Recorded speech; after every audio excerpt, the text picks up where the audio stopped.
রাজ্য অনুপ্রবেশ নিয়ে সরকার কতটা কি করছে জানতে চায় মানুষ। রাজ্য সরকারের কাছে মানুষের প্রশ্ন নিয়ে যাবে মথার বিধায়ক দল। জবাব চাওয়া হবে রাজ্য সরকারের কাছে। আজ মহাকরণে সংবাদ মাধ্যমের সামনে এ নিয়ে কি মন্তব্য করলেন মন্ত্রী অনিমেষ দেববর্মা, দেখুন।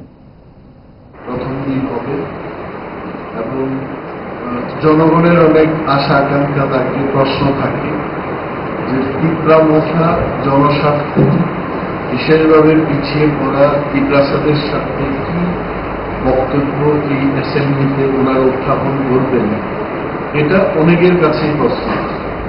সরকারের থেকে তিপ্রা মথা কথা বলছে না, অনুপ্রবেশকারীদের বিরুদ্ধে কি পদক্ষেপ সরকার নিয়েছে সেই সমস্ত বিষয় নিয়ে রাজ্যের মানুষ জানতে চায়।